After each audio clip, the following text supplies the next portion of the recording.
Listen carefully, precious daughter. There is a mystery in the spirit, and if you do not understand it early, life will keep repeating lessons with pain. Many of you keep asking God in tears, why don't they value me? Why do they overlook me? Why do they speak to me anyhow? Why do they come close and yet never stay with honor? And the Lord sent me to tell you the truth you may not like, but the truth that will set you free. Respect is not begged for.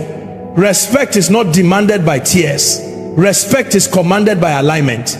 There are reasons people rise when some enter a room, and reasons people speak carelessly to others without fear. It is not beauty, it is not age, it is not even talent alone. It is something deeper, something spiritual. Many girls have power but no posture. Many have grace but no boundaries. Many have value but they have advertised themselves cheaply. And hear me carefully, the way people treat you is often a response to what you permit, what you project, and what you tolerate. There are girls who laugh at everything, even what should make them cry. There are girls who explain themselves to everyone, even those who have no authority in their lives. There are girls who give emotional access to people who have not earned spiritual permission, and when people see this, even unconsciously, they lose reverence. In the spirit, familiarity without honor produces contempt. When you make yourself too available, too accessible, too predictable, people stop handling you with care. Not because you are not valuable, but because value that is exposed without order is abused. Hear me? Jesus was meek, but he was not cheap. He was loving, but he was not careless. There were crowds around him, but access to him was controlled. Even God himself does not reveal everything to everyone. If the Almighty values boundaries, who taught you that openness without wisdom is humility? Some of you were taught to be nice, but not taught to be discerning. You were taught to be quiet, but not taught to be confident. So you grew up apologizing for your existence, shrinking your voice, laughing to be accepted, overgiving to be loved, and slowly respect left the room. Let me tell you something that may shock you. People don't always disrespect you because they are evil. Many times they disrespect you because you don't respect yourself enough to enforce order. When you tolerate jokes that wound you, you train people to wound you again. When you accept inconsistency, you announce that stability is not required to access you. When you keep explaining your worth, you prove you don't believe it fully. In the realm of the spirit, honor responds to clarity. When a woman knows who she is, confusion cannot stay around her. When a girl understands her assignment, casual people become uncomfortable. That discomfort is not your problem, it is evidence of growth. Some of you are too loud in places where silence will give you authority, and too silent in places where your voice is required. Respect does not come from noise, it comes from weight. And weight comes from depth, discipline, and self-governance. Watch this. The same people who ignore you today will adjust tomorrow when you change posture. Not because they suddenly became good, but because something in you shifted. The spirit world always reacts when alignment changes. You must learn the power of no, not angrily, not rudely, but firmly. You must learn that being kind does not mean being careless. You must learn that access to you is a privilege, not a right. Until you understand this, life will keep teaching you through pain what wisdom could have taught you through instruction. Listen, daughter, you are not small, you are not ordinary, you are not replaceable. But if you keep behaving like you are optional, people will treat you as such. Heaven does not joke with identity. When God defines a thing, he defends it, but you must agree with his definition. The moment you stop chasing validation, respect will start chasing you. The moment you stop explaining yourself to everyone, people will start listening when you speak. The moment you stop begging to be chosen, you will become the standard others must rise to meet. This is not about pride, this is about order. This is about alignment. This is about restoring the dignity God placed upon you before opinions touched you. So today, lift your head, adjust your posture, guard your heart, filter your words, choose your access, walk slowly, speak wisely, and watch how the same world that ignored you begins to handle you with care, not because you change your value, but because you finally honored it. Listen to me carefully. There is a great deception many people carry through life, and it is the belief that respect is something you negotiate for with people. You don't negotiate for respect. You don't beg for it with silence. You don't buy it with overgiving. Respect follows alignment, not approval. And until this truth settles in your spirit, you will keep exhausting yourself trying to be accepted by people who were never assigned to honor you. Many girls grow up learning how to read moods instead of learning how to stand in identity. You learned how to adjust yourself so that people will be comfortable, but you were never taught how to remain consistent so that people will be correct. So you enter rooms already editing yourself, reducing yourself, softening convictions, laughing at things that hurt you, agreeing with things that confuse you, all in the name of peace. But peace without alignment is not peace. It is compromise disguised as kindness. The spirit realm responds to order. Heaven does not reward noise. Heaven responds to structure. When your life is not aligned, people may like you, but they will not respect you. Approval is emotional. Respect is spiritual. Approval comes from feelings. Respect comes from perception. People approve of what pleases them, but they respect what carries weight. Many of you want to be liked, but you were designed to be regarded. And there is a difference. When you chase approval, you lose authority. When you prioritize alignment, authority begins to speak for you without effort. That is why some people don't talk much, yet their presence silences a room. It is not volume, it is alignment. Alignment means your words match your values. Your emotions obey your convictions. Your access is governed by wisdom, not loneliness. When a woman is aligned, she does not need to announce who she is. The atmosphere adjusts on its own. Confusion cannot stay long around clarity. Disrespect cannot stay long around order. Many girls are offended by how people treat them, but they have never examined how they treat themselves. You apologize too quickly. You explain too much. You tolerate inconsistency. You keep returning to places where your value is questioned. And the spirit world records patterns. Men record patterns. People respond to patterns. When your life lacks alignment, people sense it even if they cannot explain it. They may not know what is wrong, but they know something is missing. And instead of rising to meet you, they descend to manage you. That is when jokes increase. That is when boundaries are crossed. That is when familiarity begins to remove honor. Hear this truth and don't resist it. Not everyone who disrespects you hates you. Some disrespect you because your life signals permission.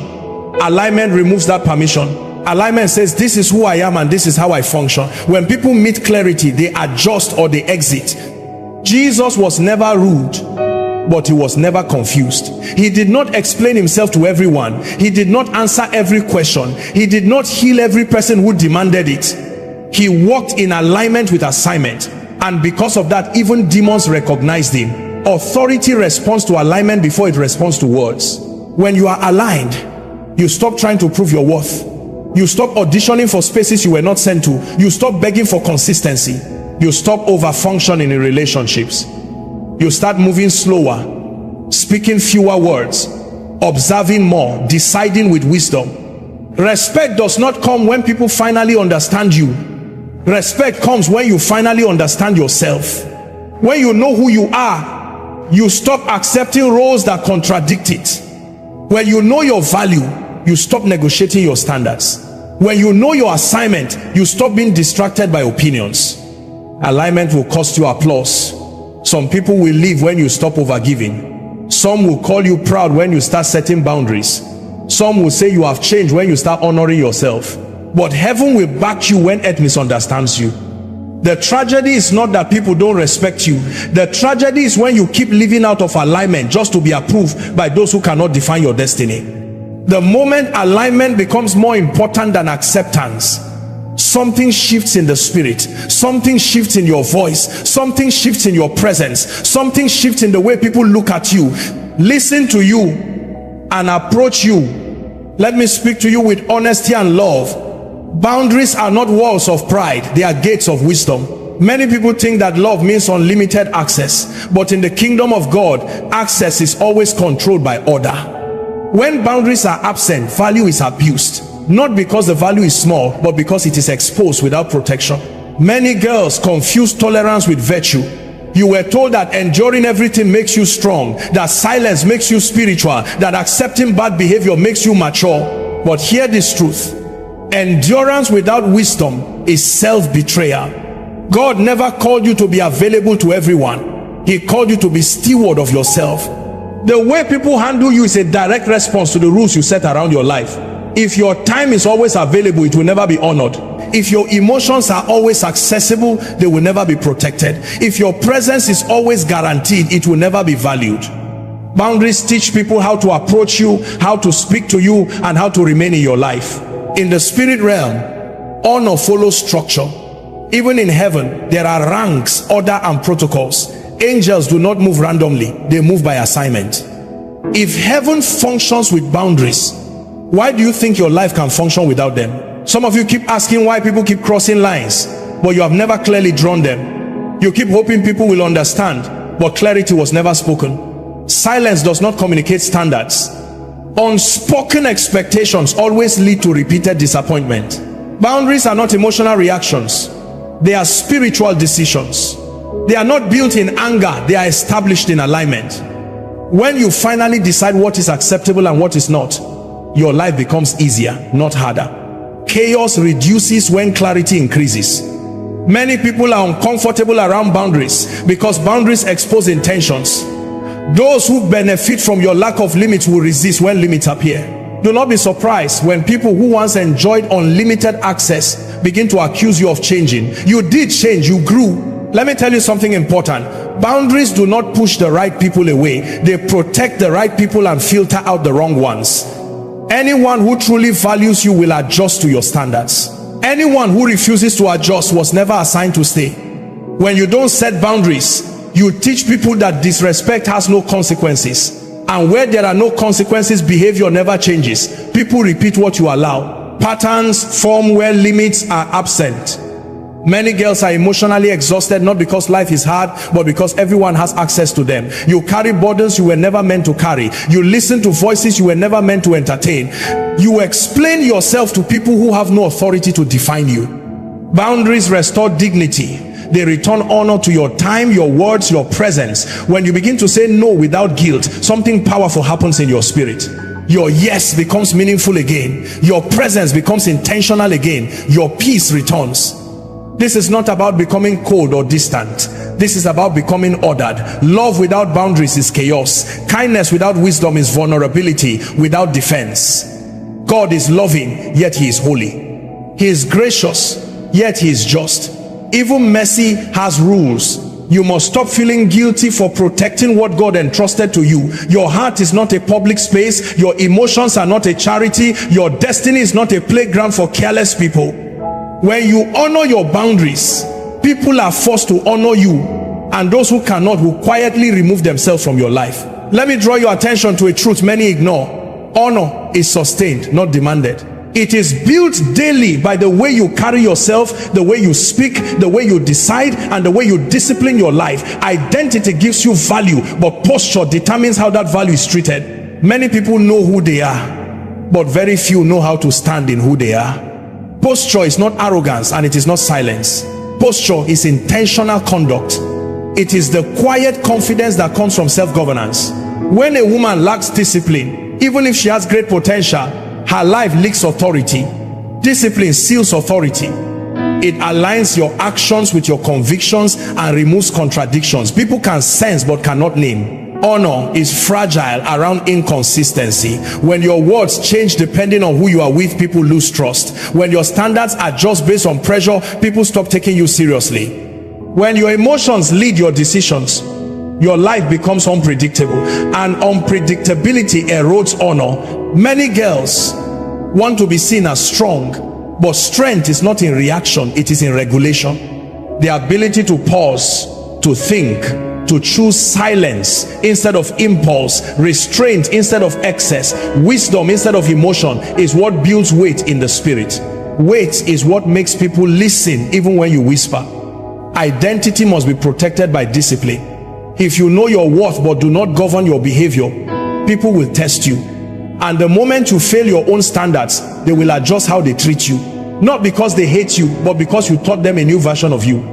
Honor grows where discipline is visible. When people see that you respect your time, they respect it too. When people see that you do not tolerate confusion, they approach you with clarity. When people see that you do not overreact, they become careful with their words. Posture also includes the company you keep. You cannot sit with disorder and expect honor to follow you. Atmosphere shape perception. When you remain around chaos, chaos begins to define you. Sometimes disrespect is not about you. It is about the environment you keep allowing yourself to remain in. Discipline is the ability to delay expression. Not every emotion deserves a voice. Not every thought deserves expression. Wisdom filters before it speaks. Mature people are not those who feel less, but those who are ruled less by what they feel. Honor responds to consistency over time. People watch patterns, not promises. They observe how you handle pressure, correction, misunderstanding, and success. Over time, your responses teach them how to regard you. Some of you are too available, too reactive, too expressive, and too open, and you wonder why people do not handle you with care. Carelessness invites carelessness. Order invites honor. When your life is structured, people become structured around you. Self-governance is the highest form of authority. When you can control your words, your emotions, your access, and your reactions, you no longer need to control people. Authority begins within before it manifests without. Honor is sustained when identity is clear, posture is intentional, and discipline is consistent. When these three work together, respect becomes natural, not forced. You no longer have to remind people how to treat you. Your life speaks before your mouth opens. The atmosphere adjusts before you explain. And even those who do not like you will be forced to acknowledge the weight you carry.